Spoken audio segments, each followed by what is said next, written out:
में 11 स्कंद में तितिक्ष ब्राह्मण का देखो। गृहस्थी में रहते थे, लड़के बच्चे थे, खूब धन कमाया और बड़े ही कंजूस स्वभाव के थे, न परिवार को भोगने देते थे न स्वयं भोगते थे। अब कुछ ऐसी विपरीत परिस्थिति आई, सब दिन होत न एक समान, राजदंड उन पे लागू हुआ तो काफी अर्थ तो टैक्स में चला गया। फिर परिवार के जनों ने देखा कि ये तो कंजूस है, 1 रुपया भी नहीं देगा। वो लोग इधर उधर से हाथ मार के फिर आग लग गई। अब परिवार वालों ने उसका त्याग कर दिया, केवल अकेला, कोई उससे प्यार नहीं करता, अर्थ उसके हाथ से चला गया सब।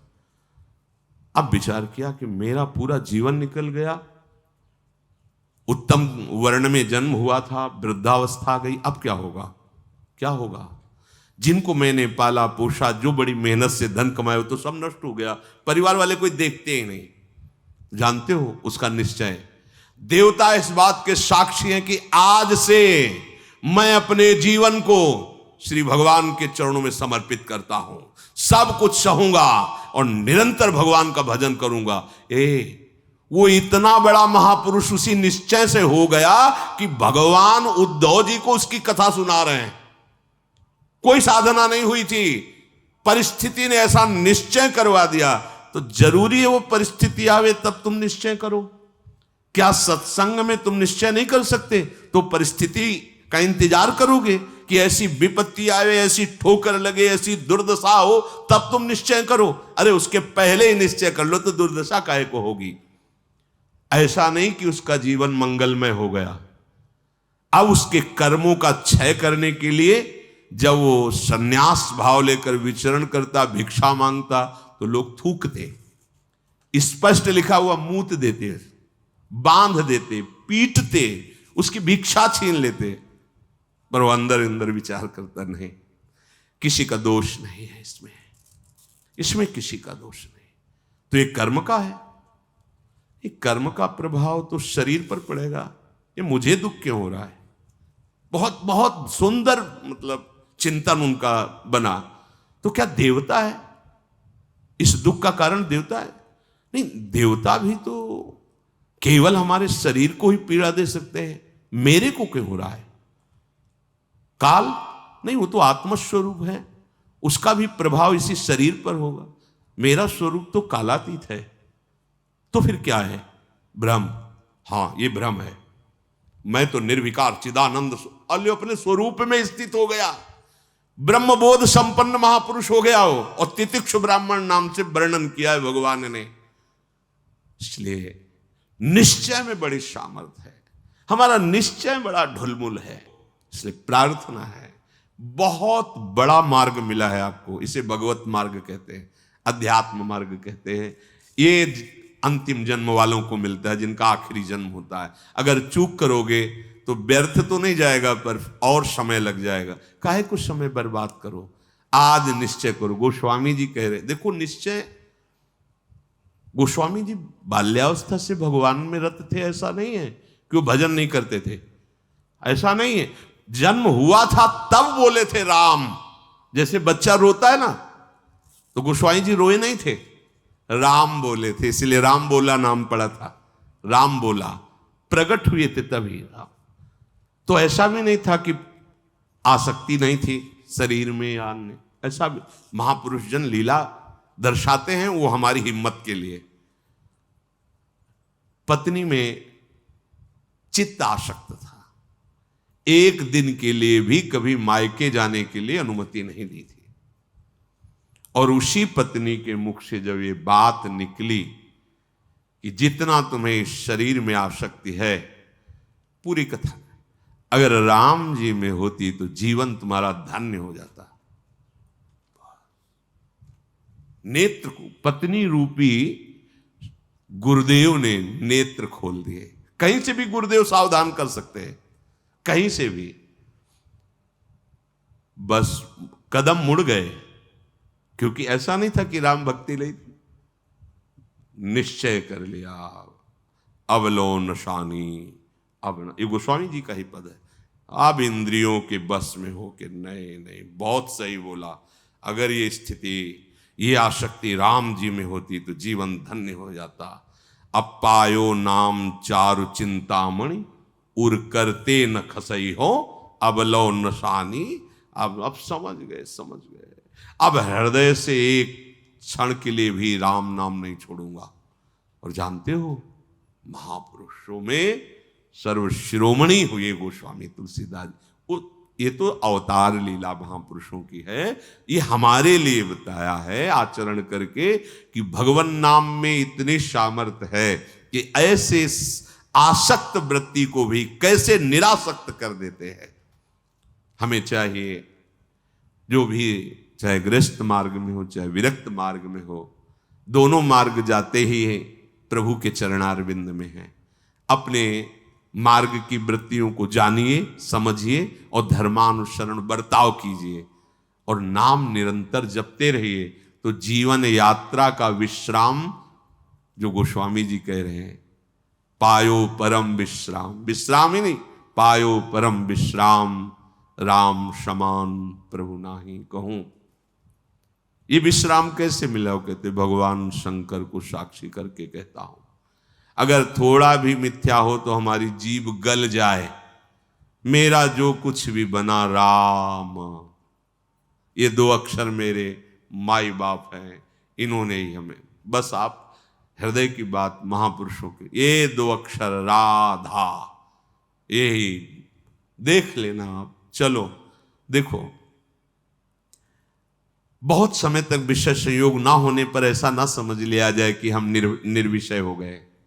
बहुत ये चोर हैं, बहुत छुप कर रहते हैं और चिंगारी की तरह रहते हैं। फूस मिल जाए तो ज्वाला बनने में सेकंड लगता है। ध्यान रखना, 20 वर्ष 30 वर्ष बिल्कुल निर्विकार, संयोग नहीं। लगता है कि अब हमें कौन परास्त कर सकता है। चिंगारी है, फूस मिला ज्वाला बन जाएगी, जिसे नारद जी ने कहा तरंगवत, और संयोग बना तो समुद्रवत, डूब जाओगे, निकलना मुश्किल हो जाएगा। जब तक भगवत साक्षात्कार ना हो जाए, जब तक आपको अपने शरीर का अहम स्मरण करता भोक्ता भाव है, तो ईमानदारी से सावधानी पूर्वक अपने धर्म का पालन करते हुए प्रिया प्रीतम का निरंतर स्मरण, यही हमारे जीवन का परम लक्ष्य होगा। इसी से हमें परमानंद की प्राप्ति होगी। जिस समय हम ये सोचते हैं कि अब हमें कोई भी धर्म विरुद्ध आचरण नहीं, एक आनंद की वृत्ति आती है। देखना, और जिस समय हम सोचते हैं गलत ढंग से विषय सेवन, उसी समय जलन पैदा हो जाती। जिसके सोचने में जलन पैदा होगी, उसका परिणाम क्या होगा? क्या होगा आप विचार करो। जिसके सोचने में हमारे जलन हो रही, तो उसका परिणाम तो ज्वाला होगा। धर्म से चलो।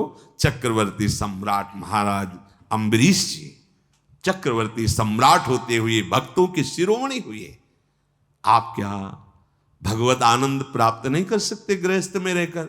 ये उद्दंड लोगों की बातें नहीं सुननी चाहिए। जैसे आप, अरे ये तो बाबा जियों के लिए है, सन्यासियों के लिए, हमारे लिए थोड़ी नहीं। भाई, मनुष्य जन्म सबको भगवत प्राप्ति के लिए, भगवदानंद में। देखो, आपके अच्छे आचरण हो, आप जितेंद्री हो, आप नाम जप कर रहे हो, आप कोई नशा नहीं करते, सबकी सेवा का भाव है, तो राम राज्य नहीं हो गया? सब आनंदित रहेंगे, सब प्रसन्न रहेंगे, सबका हृदय सत्य और धर्म से युक्त रहेगा। यही तो आनंद का स्वरूप है। जब आप शास्त्र और सत्संग स्वीकार नहीं करते, तो आपके अंदर आसुरी वृत्ति बढ़ती, राक्षसी वृत्ति, और फिर देखो अपने को दुखी, अपने परिवार को दुखी, अपने नगर को दुखी, अपने देश को कलंकित, क्या क्या नहीं करवा देती है राक्षसी बुद्धि। इसलिए भाई, ये सत्संग, गृहस्थ, विरक्त, जो भी जहां भी है, सबके मंगल के लिए वहीं रहो, वहीं रहो, प्रभु के होके रहो। दूसरों को दुख पहुंचाने वाली बात, चेष्टा मन में भी मत लाओ, सबको सुख पहुंचाओ, नाम जप करो, सबका मंगल हो जाएगा। देखो, हम सब तरंगे हैं, समुद्र में ही उछल रहे हैं, हमारा अस्तित्व नहीं है, तरंगों का अस्तित्व नहीं है। ऐसे ही हम भगवत स्वरूप हैं, प्रभु रूपी अगाध समुद्र में हम तरंगे की तरह है, हमारी कोई सत्ता नहीं है। ये जो सोच रहे हो ना, सत्ता नहीं, सत्ता उन्हीं की है, उन्हीं की है। अभी आप समझ नहीं पा रहे। तरंग है क्या? समुद्र ही तो है। वायु विकार खत्म हुआ, समुद्र ही था, समुद्र ही है, बीच में तरंगे। ये सब तरंगे हैं। मन की तरंगे मिटा दो, फिर देख लो आप क्या हो, भगवत स्वरूप परम आनंद में। अब चाहे सृष्टि में रहो, चाहे धाम में जाओ, कोई फर्क नहीं पड़ता। व्यवहार में भी रहते हुए परमानंद, शरीर छूटे तो प्रभु में परमानंद। उसी के लिए तो हम प्रयास करें, जितनी चेष्टाएं कर रहे हैं सुख के लिए ही तो कर रहे हैं। हे भाई, आप कोई भी हो, गृहस्थ हो, विरक्त हो, कोई भी हो, धर्म से चलो, नाम जप करो, सबकी सेवा की भावना अंदर रखो, तो मनुष्य जीवन का लाभ मिल जाएगा। ये उद्दंडता पूर्वक तर्क वृत्ति रखोगे तो अभी सौभाग्य मिल रहा है सुनने का। धीरे धीरे समय साथ आ जाएगा, आपको सतवार्ता सुनने को नहीं मिलेगी। देख लेना, सतवार्ता जिसके श्रवण मात्र से हमारे हृदय में आनंद का स्फुरण हो और हम उस आनंद के बल से निर्विषय हो जाएं, वो वार्ता सुनने को नहीं मिलेगी। फिर और समय आएगा, धर्म सुने नहीं काना, कलिकाल बिहाल की मनुजा, नहीं माने को अनुजा तनुजा। सब होश में अभी समय है, तर्क वितर्क छोड़ो। जैसा शास्त्र सदगुरुदेव संत जन कह रहे वैसी बात मान लो, निहाल हो जाओगे, परमानंद में मगन हो जाओगे। ये हम बुद्धि की बात नहीं कहते कि तर्क वितर्क आप करें। तर्क, सत्संग तर्क नष्ट करने के लिए होता है। हृदय में देखो, बहादुरी जबान से कहने की नहीं है, ये हृदय की बात है। ये यहां युद्ध होता है। पता नहीं क्यों बनी हुई है। वेद विद्या पढ़त, कर्म धर्मन करत, जलप तन कलप की अवधियानी, चारुगत छाण संसार भटकत भ्रमत, आस की पास नहीं तोरी जानी। स्पष्ट वर्णन है, इसका मनन हुआ है गुरु कृपा से, तब हम आपको कह रहे हैं, मनों का निरीक्षण करके। आस की पास नहीं तोरी जानी, सकल स्वार्थ करत, क्योंकि आस की पास नहीं तोरी जानी तो सकल स्वार्थ करत, रहत जन्मत मरत, दुख और सुख के होत मानी। अरे छाड़ जंजार कैसे न निश्चय धरत, एक किन लमत हरिवंश बानी। क्यों निश्चय नहीं करते, उस आस की पास को क्यों नहीं तोड़ देते? वैराग्य मार्ग का पथिक हूं या भगवत मार्ग का पथिक हूं, प्राण त्याग सकता हूं पर एक कदम अधर्म भूल न दे कुमारक नहीं। ऐ मन अब नहीं, अब नहीं, शरीर नष्ट कर दूंगा पर धर्म नहीं नष्ट करूंगा। भगवत मार्ग, ये आस की पास बड़े दुलार से रखे हुए, कभी तो, अभी नहीं नहीं, कभी तो, ये क्यों रखे हुए हो? यही तुम्हें भगवदानंद की अनुभूति वर्तमान में नहीं करने दे रही। यही आस की पास। अभी निश्चय करो जिस मार्ग में चले हो, नहीं नहीं नहीं, अभी शुद्ध ज्ञान स्फूर्ति होने लगेगी। ये सब यहां की देखी हुई बातें कह रहे हैं आपको। बच्चापन से इस मार्ग में है तो यहां देखी हुई बातें कर रहे हैं। बहुत वैराग्य में जीवन, एकांतिक जीवन, फिर भी आशा। पूछो उससे किसकी आशा, क्यों, क्या चाहिए? उत्तर नहीं मिल रहा। चाहिए ये भोग? नहीं, देखना भी नहीं, तो आशा क्यों? पता नहीं। आप देखो, अंदर से देखो, जब यहां की बात कही जाएगी ना तो सबके यहां की बात होगी। ये अलग से नहीं रचा, उसी मशीनरी से बनाया गया जिससे सब निकले हुए हैं, सब मशीनरी। इसीलिए कि ये तो हमारे मन की बात कर रहे हैं, वो तुम्हारे मन की बात नहीं कर रहे, संपूर्ण सृष्टि की बात कर रहे हैं। क्योंकि जिससे मन रचा गया है, जिससे शरीर रचा गया है, वो वही एक ही डिपार्टमेंट है, वहीं से रचा गया है। यही हमें भगवदानंद की प्राप्ति नहीं करानी देती। बहुत धैर्यपूर्वक सुनना है और समझना है। यह हम अपने मन की बात कहते हैं, इसको पढ़ा है, इसको देखा है, इसको समझा है। वैराग्य में जीवन है, इतना भी कहीं गुंजाइश नहीं है, फिर भी आशा है। पूछा जाए इसको भोगों के लिए तो ना है, फिर भी आशा है। ये क्यों है? यही छाण जंजार क्यों न निश्चय धरत, निश्चय क्यों नहीं कर रहा तू? तेरे निश्चय की कमी के कारण ये आशा की फांसी बनी हुई है। जब तक ये आशा की फांसी बनी रहेगी तब तक तुझे परमार्थ वस्तु का स्फुरण नहीं होगा। पक्की बात है। ये जो शुद्ध ज्ञान है स्फुरित ही नहीं होता, कामना से ढका रहता है।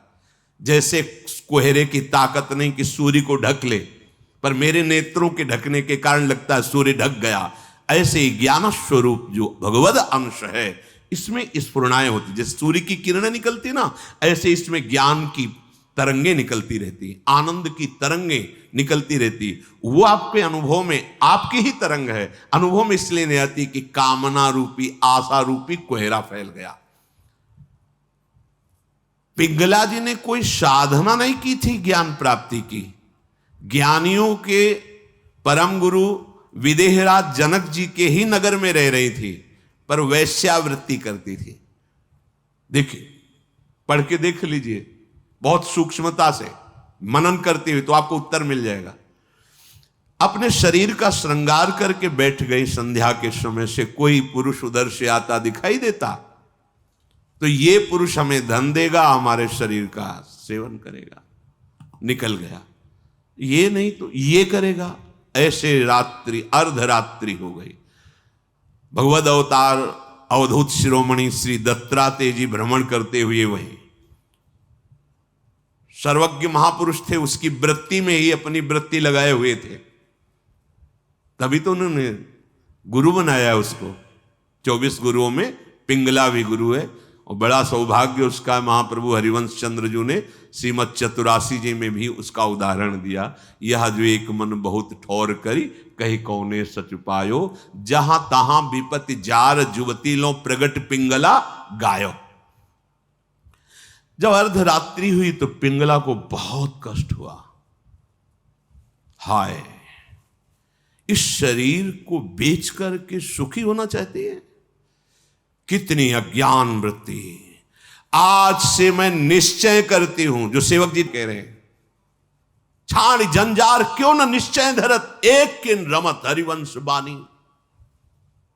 ये तुम क्यों आशा की फांसी में लटके हुए हो? कभी तो क्यों ऐसा रखे हुए हो? इसे तोड़ो, नष्ट करो, अभी प्राण निकल जाए पर जीवन में कभी कुमार्ग में कदम नहीं रखेंगे। पिंगला जी ने निश्चय किया, आज के बाद मैं कभी भी किसी पुरुष का संयोग नहीं करूंगी, किसी को नहीं देखूंगी। अपने हृदय में विराजमान सबके हृदय बिहारी भगवान का वर्ण करती हूं और मन वचन कर्म से उनकी आराधना कर। उसी समय इतनी पवित्र हो गई, वो महापुरुष बन गई कि भगवान दत्तात्रेय जी ने 24 गुरुओं में उसको रख लिया, एक गुरु पिंगला जी को बनाया। क्या साधना की थी? विरति हो गई अपनी वृत्ति से और निश्चय दृढ़ कर लिया, और फिर कभी फिसली नहीं। तो बड़े बड़े आचार्य कोटि के महापुरुषों ने निष्ठा के लिए उसका उदाहरण दिया। जहां तहां विपत्ति जार जुगती लो प्रगट पिंगला गायो, आशा ही परमम दुखम नैरास्यम परमम सुखम। आज के बाद कभी नहीं, मर जाऊंगा कभी नहीं। अभी अभी भगवदानंद स्फूर्त होने लगे, अभी ज्ञान विज्ञान स्फूर्त होने लगेगा। हिम्मत नहीं पड़ रही, इस बात का निश्चय करने की हिम्मत नहीं पड़ रही। क्यों? क्योंकि आपको आशा है, भोग में सुख है। हिम्मत कर लीजिए तो आप अभी जीवन मुक्त अवस्था में पहुंच जाएंगे, क्योंकि उस अवस्था में पहुंचने के लिए कोई बाहरी क्रियाओं की आवश्यकता नहीं, वो हमारा स्वरूप है। हम जीवन मुक्त थे, जीवन मुक्त है, जीवन मुक्त रहेंगे। हमने अपनी स्वतंत्रता को, भगवदानंद को कामना और आशा की फांसी में बांध दिया है, हम ही को तोड़ना पड़ेगा। इसलिए छाण जंजार क्यों न निश्चय धरत, आगमा पाइनो अनित्यास्तास्तिक्षस्व भारत। ये आने जाने वाले विकारों में तुम इतने कमजोर हो गए कि तुम आशा की फांसी बांधे हुए हो, तो परमम दुखम, दुख ही भोगना पड़ेगा। श्रीपाद कह रहे हैं, इस शरीर या किसी भी शरीर को जो मानव देह प्राप्त हुआ है, ये परम सुख प्राप्ति के लिए। कीड़ा मकोड़ा छोटे छोटे जीव इन सुखों में विचर रहे हैं। मानव देह धर के जो कुमार्गगामी वृत्तियों से तुम सुख भोगना चाहते हो, छोटे छोटे कीड़े मकूड़े भी इसी सुख में, फिर तुम्हारी शरीर की महानता क्या रही? प्रज्वालयति समस्त देहम कामाग्निना प्रमोहयति दृष्ट्वैव च नवतरुणी कुतस्तर्हि स्वार्थ सिद्धिम प्रत्याशा। हे भाई, ये नौ तरुण अवस्था जो शरीर की होती, किसी की हो, स्त्री की या पुरुष की, यदि तुम इस मोह जाल से आवृत रहोगे तो ये सदैव तुम्हें जलाती रहेगी, कभी भी भगवत सिद्धि प्रदान नहीं होने देगी। भगवत सिद्धि नहीं। बहुत समय लंबा निकल जाता है अगर सत्संग ना मिले, सावधान ना हो। हितधाम में एक 65 वर्ष के प्रार्थना कर रहे थे कि मेरी पूर्व से वृत्ति स्वयं के द्वारा तो मैं आज खुलकर सभा में कह रहा हूं कि मैं आज उस गलती से बहुत परेशान हूं और आज भी वही मेरे से गलती होती है। ने प्रणाम किया था उनको कि धन्य है कि आप इतने हिम्मत वाले हैं कि भरी सभा में आप ऐसा अपनी बात कह रहे हैं, क्योंकि आप मन से अलग होकर बोल रहे हैं, तभी आपको बोलने की हिम्मत आई। अगर मन में तदात्म होता तो आप नहीं बोल सकते थे। कि ये हमारे द्वारा पाली हुई वृत्ति है, हमारे द्वारा ही इसका त्याग होगा। भगवान श्री सुखदेव जी को इसीलिए सबसे बड़ा वैरागी कहा गया है। 16 वर्ष की अवस्था है, शरीर का भान नहीं, दिगंबर है, कोई शरीर पे वस्त्र नहीं, और भगवान के चिंतन में मगन है। इसी अवस्था में त्याग और वैराग्य की। अब जब ये इंद्रियां काम नहीं कर रही, मन बुद्धि और सब मलिन, तो अब वो ढेर है, कुछ भी निर्णय नहीं निकल सकता। बहुत संस्कार गंदे हो जाते हैं यौवन अवस्था में।